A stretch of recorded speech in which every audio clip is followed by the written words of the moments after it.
It's the tie. That's it. I know, right? Tracy saw the tie. She's like, whatever. The poetry's good, but the tie is great. It's good to be here. To see so many friends, family. My son is here. I write a lot about being a father and fatherhood, and so it's always a great pleasure to have my children in the audience. So thank you, Isaiah, for being here and for bringing some peeps here. So thank you. Thank you for enduring the weather, and thank you, Phil, for doing this. A weekly series? Wow. It's impressive. So I'm glad. When I met Phil, I met him in a library, and he read some poems about brotherhood. And at Cave Canem, one of the things that we are taught is to write the poem that you're avoiding, or to write something that you're scared to write. And the one thing that I really have a hard time writing about is my brother. So the first poem I'm gonna read is gonna be for you, Phil, and my brother. And actually my brother's friend too, who was like a brother. This is called Flight. Basketball, like memory, will sometimes take your breath. Spin it so small it becomes the gum you smack when Ronnie dances midair, orange gem cuff between his wristband and right bicep. Memory, like hoops, dribbles back to the hours before. You, just a kid swinging from the branch of Ronnie's outstretched goodness. And later, when his wide smile dunks on a fool, it is easy to love the game memory casts. So easy to love a man who can jump to the gym lights and find God in the rafters. Easy to call him your brother's best friend mid-glide, mid-wild and crowded applause. Your brother shares the court with Ronnie, and his joy holds his homie's winning hammer, hardwood trophy of youth high above this flashback. Is this why you've come back? Does recollection take Ronnie's flight or his fight with cancer? Years and years after a hot gym's roar and glow is gone, your brother tells you Ronnie's life is done. And he folds his hands so still, he might as well be done as well. Where are your brother's pumping fists?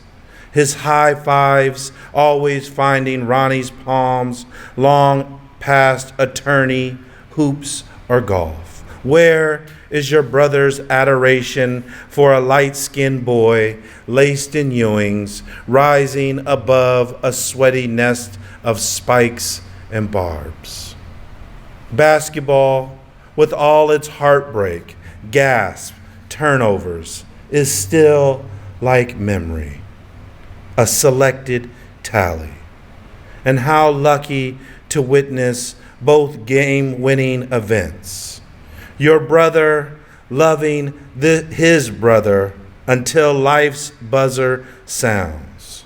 You, the spectator, to brotherhood, changing points. Brotherhood, breaking toward a beautiful, conjured moment that two men carry and throw down a cylinder.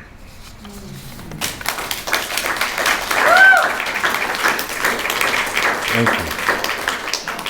Thank you, Phil, for making me go there. Appreciate it.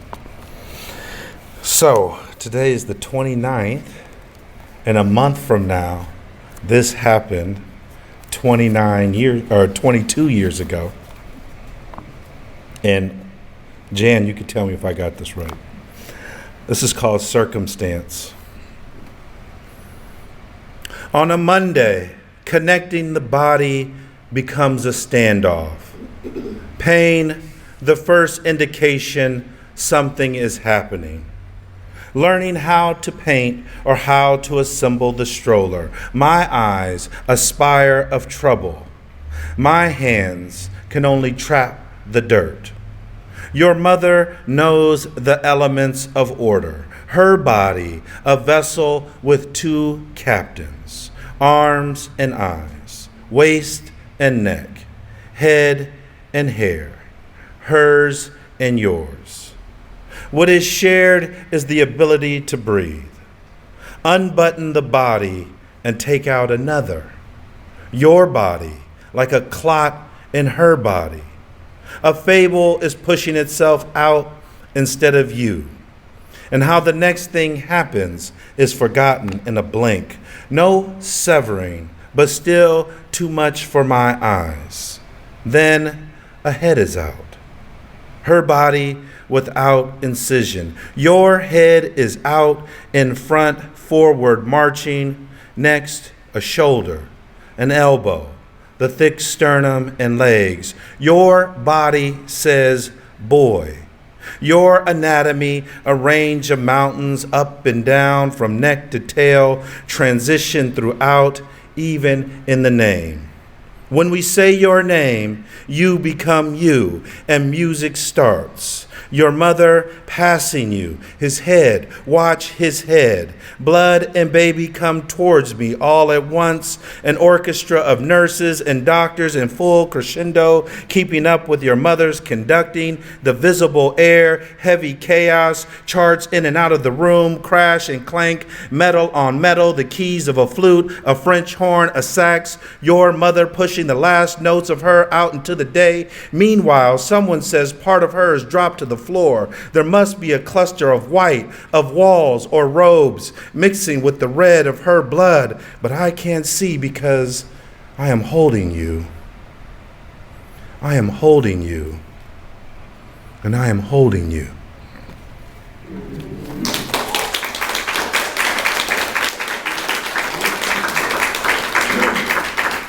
"22 years, yeah, that's how it happened." And what I love about, at least, and Isaiah, you could correct me later on this, at least my approach to fatherhood is, I really don't know. And I've been fortunate to have kids who've been very patient with me and who have taught me so much. And I am fortunate that they've just made me stop and listen. So my son is a farmer and quite accomplished, and is teaching me certain things about taking care of plants and taking care of the earth that I didn't learn. My dad was a farmer too, or he really had a green thumb, but I wasn't. I was the bad son, and I didn't listen. So I'm trying to listen now. And recently, I took some students to Detroit, and we did some urban gardening in Detroit. And we were in this field. It was really hot, and I was just like on my hands and knees weeding sweet potatoes and quinoa, and it was hard work. And it made me really pay attention, and I felt that I really learned so much about my son, even though he wasn't here. So I wrote this poem called Unearthed. This is a new poem, so be patient. Unearthed. Son, I spent time in a Detroit field, side by side, some students tending to the chances for sweet potatoes and quinoa. Here, so much coexisted.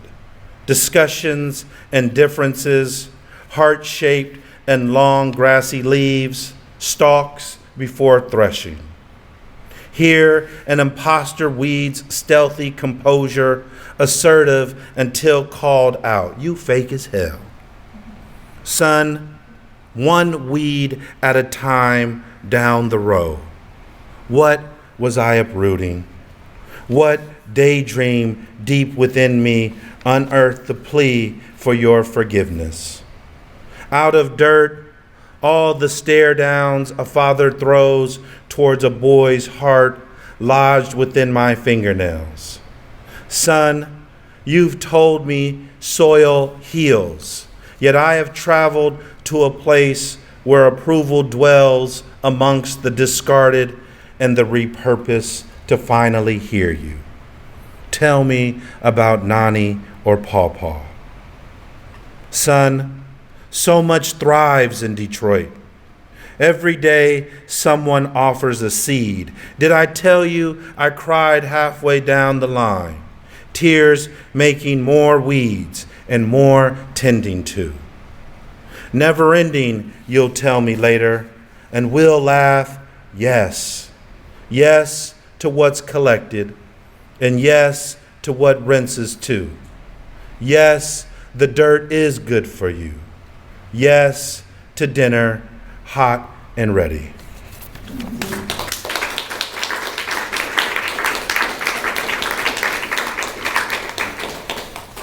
So I do write about my daughter too.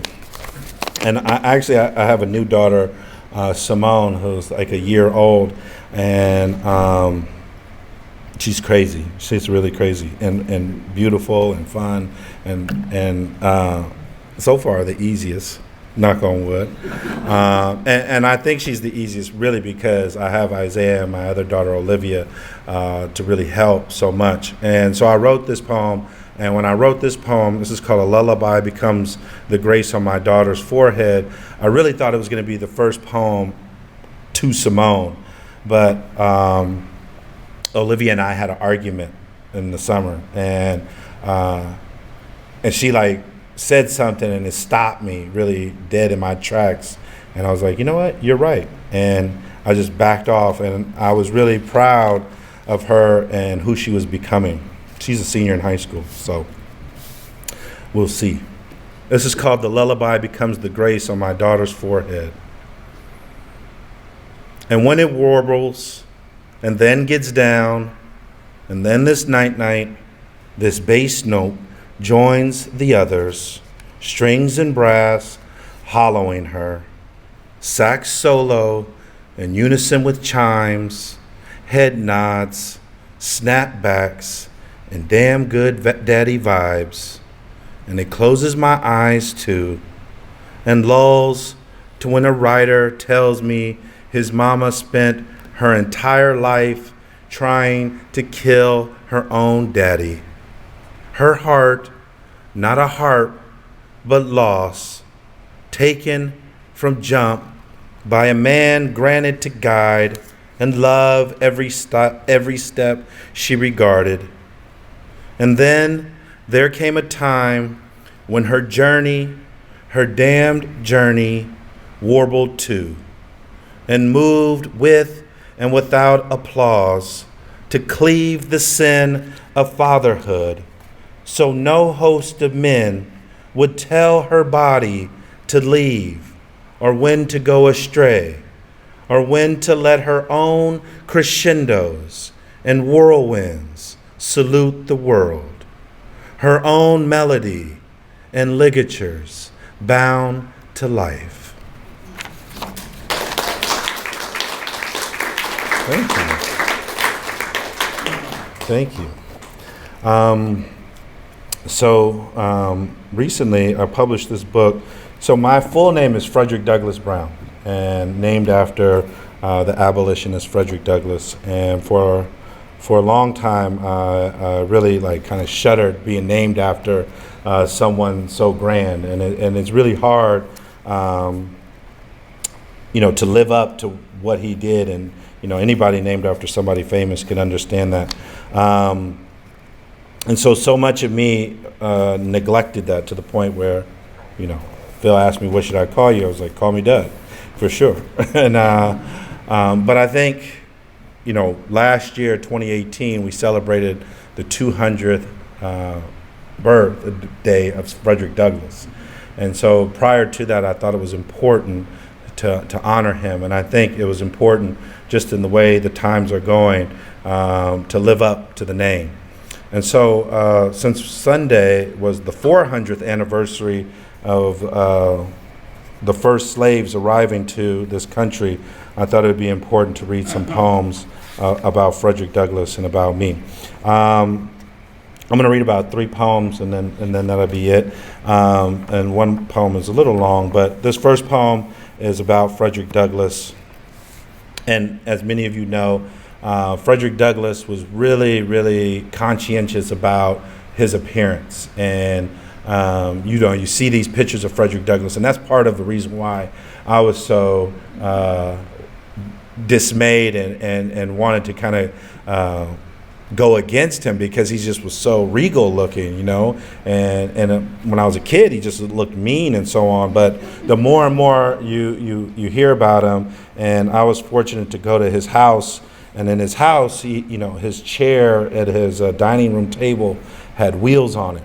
And because he was so gregarious and he told so many stories, and he just made everybody laugh, and it's like, really, that's the guy we see these pictures of? And he really loved photography. And so this book is really looking at some images, these paintings that the Harlem Renaissance painter Jacob Lawrence did. But every few poems, I think about the photographs, the early daguerreotypes that were taken of Frederick Douglass. So this is a poem about that. This is called Daguerreotype, circa 1843. And normally I don't tell people to do this, but if you have your cell phone and you want to look up that Frederick Douglass 1843, that picture will come up. Circa July. Wavy high heat in my hair, curls for a girl named Rosetta and two boys, Lewis Henry and Frederick Jr.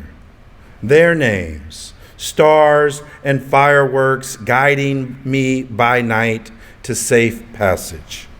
Faster than a horse by day, my children's laughter free to romp and gallop, and so I proceed. Circa August. My shoulders slump from this freedom. The wait for a runaway picks up wind and worry. How to help fires off my tongue. Every day this month, I will call out until a slave answers, "Here I am." Circa 1843. The year of the 67th Independence Day. What do I have to commemorate?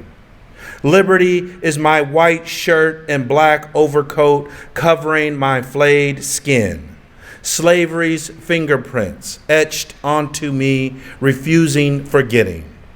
I am only recently freed, and memory shackled by this sham. Circa Syracuse. I am less than 2 trains and a boat away from my Baltimore slave quarters, but might as well be on the overland trails searching for Oregon, or the hills of Scotland, or in Ireland doing a jig or hunting pheasants. Distance will not detour or distract my doings. Not a noose nor leather strap will keep me held. My tongue has the will of my back. My tongue stirs a sea of thousands. Someone will join my gaze. This steadfast stare moves toward you, brothers and sisters, and I am coming to get you all.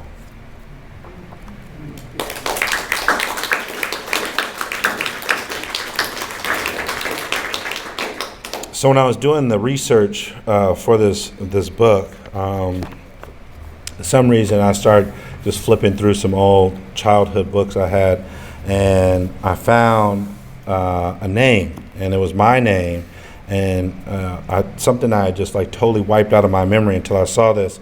And at one point in my life, my mother dated a Muslim, and they changed my name, to Jamal.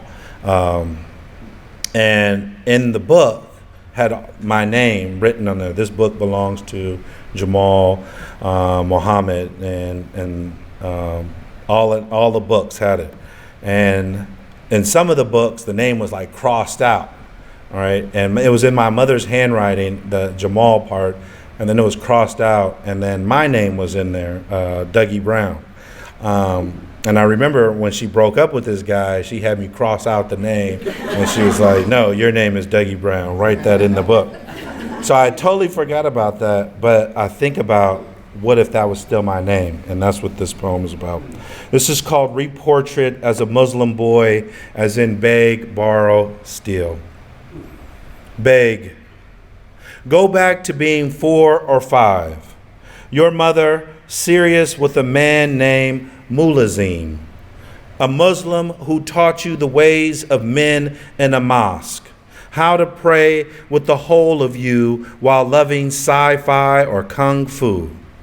Mom and Mulazim, so tight they changed your name to Jamal Mohammed. Jamal as in beauty in big curls and smiles. Mohammed as in praise above all others. With little connection left to your own father or his namesake, how could you not want these new handles? Your mom tagged the new moniker on all books, a sort of marriage between her and Mulazim, the man you would beg for a nickname.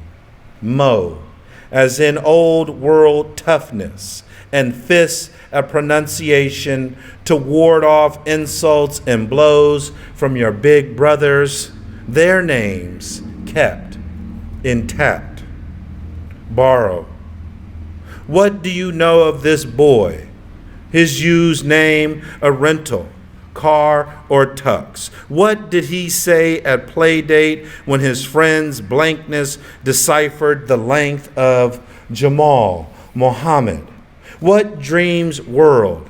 His head tucked and prostrate in a room full of men. Did his 70s glam and sparkle know that people would later attack people in prayer?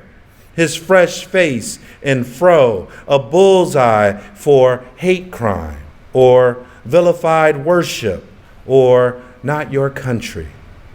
Flash forward with this name still yours, this version, Jamal Mohammed, all that you own. Your life littered with miles of racialized lexicon. You hear the joke at open. You catch the stares your name pitches from blocks away. Possess this past, as in brave up, as in speak out, as in fight with. So the name you borrow tattles long before any chance or any explanation. When you are pulled over or pulled out of line in an airport, let this version peak. Repress code switch or wit rotating danger, shucking off fear. Bear with this land forces onto so many, and let them stare into the beauty of the most praised one as you resist.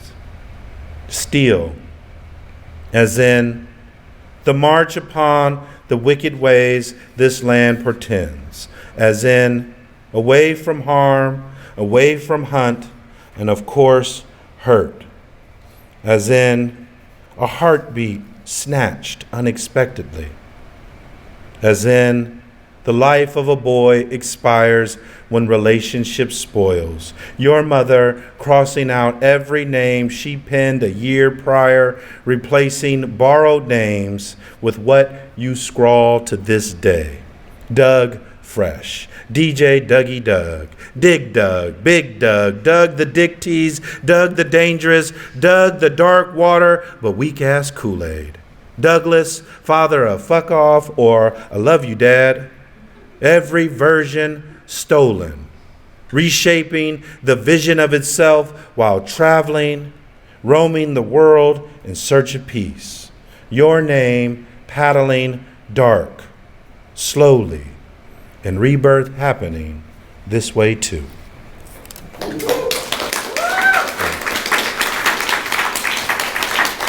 One last poem.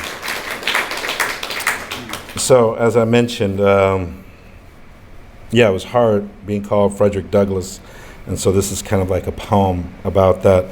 And all of you are poets, or many of you are poets here in the room, and so you know that poets do these portrait poems and like imagine themselves as something else. Well, this book I do like a lot of unportrait poems and trying to get away from that image. And so this is called Unportrait of Frederick Douglass. And it starts with an epigraph by the poet Morgan Parker, who says, "Everyone got high levels of entitlement in our veins." Unportrait of Frederick Douglass. Thank you all so much. Thank you, Phil, for being here, and thank you all for coming. Really appreciate you, and I'm looking forward to the open mic. I sever my name, and hell still breaks my dead father. My move away from his name, not a move away from him, but from you, lion-eyed icon. What little I have earned being a Frederick. Distance from pain, leathering my back or knees, I buckle at traffic. Long lines of coffee drinkers at a cafe, or the rude woman on her phone in the store, so damn loud. I am far from your anguish, bending planks for white folks so they could live right, but also far from the boy who grew up in a one-room matchbox. We drove out the roaches, but couldn't stop the rats or San Francisco housing hikes. Public housing requests? Those deadlines, circled blood and scribbled prayers on calendars alongside birthdays. Maybe the isolated F was for fight. The temperament a scared and broke boy takes on when the odds have beady eyes that scatter when the lights flick. F for food fabricated out of thin boxes our church delivered to us. F for food stamps, or F for tacos. I know that doesn't start with F, but fucking good does. F for freezer burn memory, because I just hung up the phone with my sister and we cursed our sick mother into a fine paste. Who the F does she think she is? F for the privilege I force, fling, forge. F for forgetful. F for frequency and the lack thereof. F for all the flavors I will miss when mom's body calls finished before she's ready. When her strength no longer formidable. At this rate, I will only be able to say failure, frail, feeble, frayed, and it will mean me, not her, not my father, and Mr. Douglass, definitely not you. Thank you.